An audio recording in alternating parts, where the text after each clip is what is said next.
Welcome back to Hobby Jogger Elite, and welcome to what will be sort of a training block analysis slash recap when it comes to what my training has looked like essentially in the second half of 2024, because I would really mark the beginning of my fall marathon preparation with probably the first few weeks, if not about halfway through June, and that was quite some time to be training for the marathon. I had to sort of rebuild from the ground up. If you've been following along as of late, you know that I recently doubled in the marathon. First time ever doing that this fall, running 2 marathons in the matter of 4 weeks, one being at Chicago for the 2024 Chicago Marathon in about mid-October, and then running again in like early to mid-November with the DNL Marathon here in Pennsylvania. So I thought it would be not only, interesting for me to take a few moments to reflect on sort of what that looked like and felt like throughout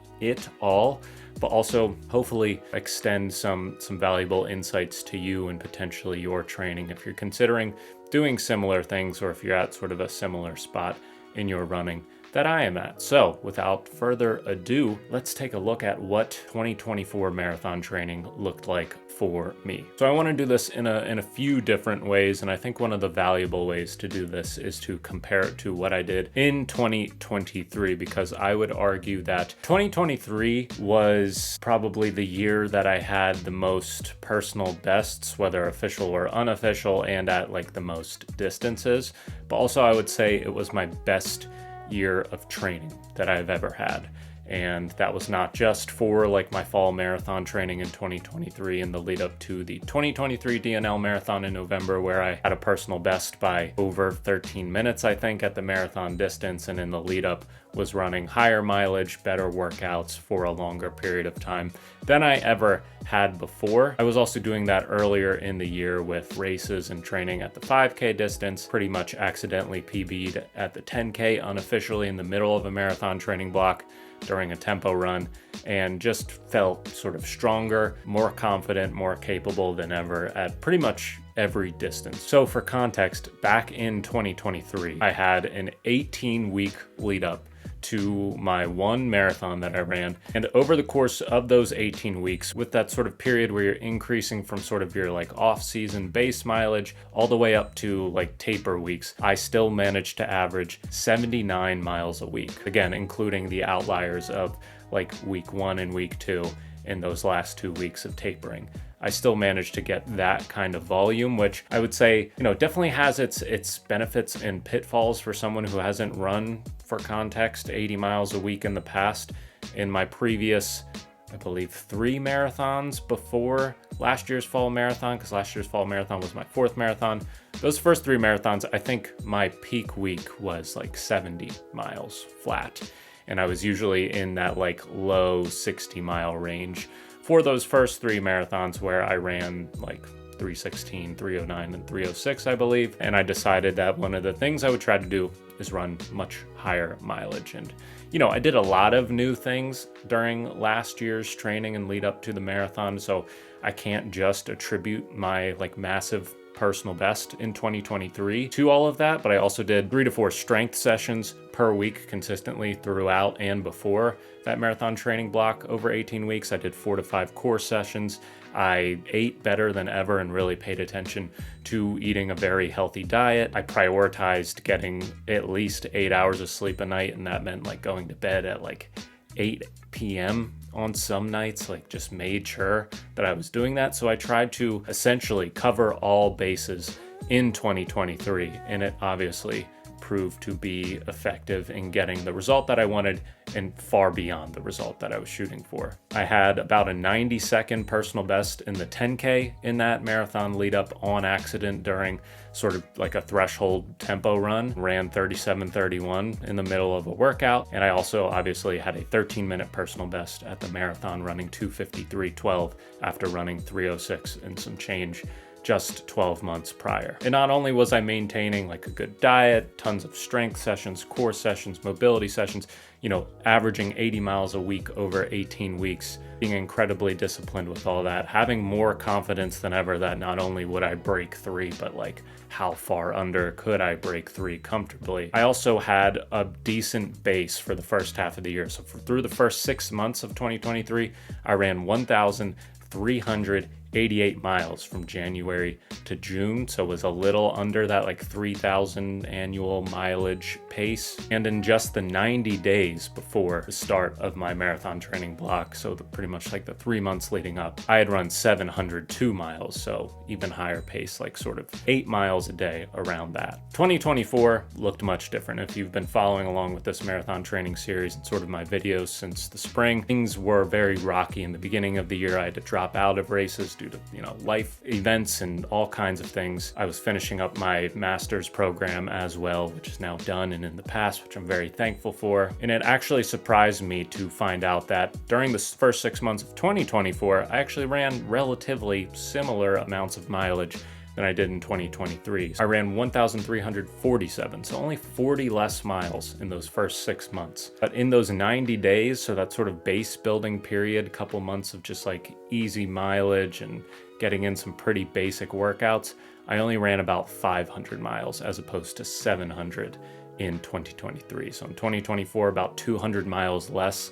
In those 90 days leading up, I was averaging under 6 miles a day, which for me is very, very low because in most of April and a good part of May, I was barely running according to like what my usual schedule looks like. I was only running a couple days a week, maybe getting miles where I could, a few here and there. So my base going into this marathon training block was worse than it's been since 2022. The beginning of it was not the most consistent either when it came to the actual marathon training block. So the initial block was 18 weeks. I obviously extended that by doubling in the marathon and adding on another 4 weeks. But that first 18-week block and sort of the overall block in total, I averaged under 70 miles a week, about 11 or 12 miles per week less than I ran back in 2023. And I had way less confidence when it came to this year's marathon training block. Last year, I, again, kind of knew I was in sub 3 shape before the marathon block even started. Here in 2024, in the summer, even up to August, optimistically, I was like, maybe sub 3 is possible. 255 would be like an absolute miracle considering what my training has looked like and my ability to just consistently run this year. Like 255, that would be amazing. Not quite a personal best, but kind of close to getting back on track if we can just rack up some mileage. By September, confidence increased a little bit. I was starting to get back to regular like 70 to 80 mile weeks by that point. Throughout August, I had notched a couple as well, but it really felt good to be regularly running the amount that I want to be able to run, having a little bit taken off my plate with being done with grad school, and then just having a really surprise half marathon race result at the beginning of September when I had a massive personal best, ran 1:20 at the Harrisburg half in the beginning of September. So I went from thinking, I don't know, sub 3, I don't know about that. Maybe we can get under the 3-hour mark, 255 would be great, to, wow, I might have found myself in pretty good shape here after finally getting some consistency. And I think that's due to the consistency, but also like lifetime mileage helps a lot. It doesn't take quite as long when you're running year after year to get back into that sort of personal best shape as it does in the past, obviously. By the time September was through and I thought, okay, 255 seems like kind of generous, kind of safe, considering I just ran an 80-minute half. That projects more towards like low 250s, maybe even sub 250. And that was sort of my new goal, to just kind of try to get as much out of myself as I could, even though I knew, sub 250, it would be, it would be close. After running that 80-minute half, I run Chicago where I'm shooting for sub 250, and we've sort of hashed it out. I don't need to relitigate everything that went on with Chicago with GI issues and a whole host of things, with that being sort of my first ever experience with not just a big city marathon, but one of the biggest world majors. Really blew up, had a really terrible result considering what my expectations were, running at like 247, 248 pace through the first 20 miles or so, and then pretty much limping to the finish line in 317. The last 3 miles taking as long as my first almost 8 miles took was not what I was sort of shooting for with that. So I quickly, with only a few days recovery after Chicago, already started to feel good. I think that like training effect of Chicago, despite, respecting the marathon distance, knowing however fast you do it, running a full marathon is running a full marathon, and it's going to be quite the stimulus. I feel like I recovered a little more quickly from Chicago because of that sort of blow up. It was almost like I ran a 20-mile long run at marathon effort and had the most painful, like slow 10K cool down at the end. But that allowed me to bounce back pretty quick, immediately sign up for November marathon just 4 weeks later, where, I got back to some decent training right afterwards. I was trying to be careful, but also trying to just see what was possible for like a recreational runner to get back to semi-high mileage for my abilities after running a marathon. I managed to do so. I brought my mileage back up to around like 50 some miles that first week after the marathon, shot it right back up to 80, and then tapered for a week and a half, and ran that November marathon where got a new personal best,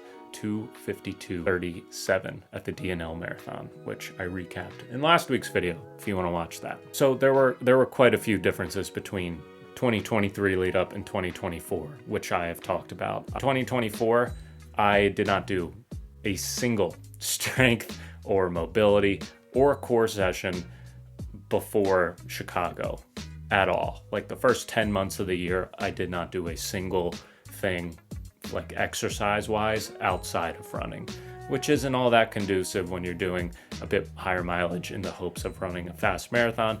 Doing those small things like core and strength and mobility is pretty crucial for trying to get the most out of yourself for 26 miles and change. So if I could go back, I probably would have tried to find a little bit of time, and I know I'm capable of doing that, but when you got a lot going on in life, you just kind of don't always check off those smaller boxes. Outside of running, you try to prioritize the running and not really pay attention to anything else. That's what I did, and I've been regularly strength training, core training, all that good stuff since then, with the hopes that I can sort of get back into that sort of same strength state leading up to next spring. My confidence was also completely shot here in 2024 just because I wasn't able to run as much in the lead up. But after that September half marathon, I sort of got it back, and I've been feeling good ever since then. More than anything, I just sort of want to get back into that sort of disciplined routine of not just running the high mileage, but also doing all the little things to support that high mileage and just feel more good all around. So sort of going forward, 2024, I still managed to run faster despite running much less, doing supplementally, like with workouts and mobility and core, much less, not paying attention to my diet at all. I want to sort of get back to doing all that and sort of recorrect everything. So going forward, get back to that. Regular strength, regular mobility, regular core, at least 2 or 3 times a week at the minimum. And I'm starting to do that now, getting in the habit of it. So that's a good thing to do now. I also want to do something that I found extremely beneficial back in 2023. If you were following along with my channel back in like early to mid 2023 through the winter, spring, and summer, I was doing nothing but speed training, essentially. I was running 5Ks. I think I ran like 4 or 5 5Ks throughout the beginning part of that year, and was doing a lot of faster, shorter training than I had ever done before. And like everyone who is smart about running says when they talk about how to get faster at all distances, is to pretty much like start from the bottom and work your way up. So I found that having a pretty hefty speed block before the actual marathon training made everything slightly slower than 5K pace feel that much easier. So by getting faster at the 5K distance, I found, threshold, just like perceived effort felt so much easier, and like marathon effort felt very, very, very easy compared to what it's felt as of late, despite being able to run faster this year. So I'm going to open the winter with a speed block. And what I'm doing right now after taking like a down week and trying to very like slowly work back into things, not have a ton of structure, is in the upcoming weeks here, slowly throughout like December, start to reintroduce a little bit of structure through some 5K training. And I'm going to run a January 5K. So my intention is to have a total of 18 weeks leading up to an April 2025 marathon. The first 7 or 8 weeks, I want to have only like 5K specific training, still maintain anywhere from like a 15 to 18 mile long run throughout those, but like not marathon specific workouts in those long runs, just sort of general, easy to steady long runs. And then have 2 dedicated workouts per week that are like 1 VO2 max workout and 1 threshold workout. This is what worked really, really well for improving at the 5K throughout 2023 and sort of having a decent like speed base for the marathon. And then work into a 10-week marathon specific block after the 5K training block ends in January for that April lead up. I was also hoping potentially to maybe have a late February, early March half marathon. I really liked having that half marathon in September for 2024. I found that it broke up the training block extremely well, just mentally, to like have one goal to work towards and then another. Did find that it was like not incredibly difficult to recover from that half marathon, but I certainly by accident pushed myself harder in that half marathon because my GPS was telling me that I was running slower than I actually was. I thought I was running like 6:20 pace throughout that half marathon, when in reality I averaged 6:09 a mile for the whole thing. So sort of accidentally ran a pretty massive PB. Found it difficult in the following days to sort of get back into a groove and recover. Had to push back my next workout. So it's not the end of the world if I don't get like a half marathon or a 10K towards the spring leading up to the marathon, and then running an early April marathon. You don't know what you're going to get in the spring. I've had April race days that are 75 degrees with 100% humidity. I've had April race days that are 32 degrees. You simply don't know with a Pennsylvania spring. So I feel like the chances are slightly better with getting more ideal weather, and my ideal weather is just freezing cold. So early April, first week of April, shooting for a marathon. Probably going to try to run it back at Salisbury Marathon in Maryland. And, you know, if I can sort of get a good indicator of the forecast, potentially double if things look like they're going to stay cool through April or even up to early May. The same way you can race a 5K, you know, every other week or really every weekend if you wanted to. I find that being able to have multiple races in a season sort of takes that insane amount of pressure off of only being able to race once and then completely rebuild from the ground up. If you sort of have like 2 races in place, it sort of allows you to take a little bit of pressure off the one and sort of evenly spread it out to both of them. So yeah, we'll see. Doing a spring marathon. Hopefully we'll race a little bit before then. And yeah, have no idea what the second half of 2025 will bring. Sounds weird to even say the word 2025, but I hope after watching a few people I know crush it at the Philly Marathon, that, like I've said multiple times, is like a dream race of mine as a Pennsylvanian and as a lover of all things Philadelphia. So Philadelphia might be in the cards for next year. And by the time this video comes out, I probably will have talked myself into registering for it already because it is open. So yeah, don't think I don't know that. That was my, not really year in running for 2024, but sort of like the marathon side of things, going from not really having any hopes of running fast times at all in the spring of 2024 and having to put a pause on pretty much everything running, to PBing at the half marathon and the full marathon distance. Like that is as good as it can get considering where my mind was for the first 6 months of this year. So I'm very happy with how this went. But more than that, let me know how your year of running has been. Did you run a spring marathon this year, a fall marathon? What have you been doing as of late with your training? What were some of your highlights from this year? What are your plans going forward? Let me know down in the comments below. I hope to hear from you soon. We will catch up next time. Peace.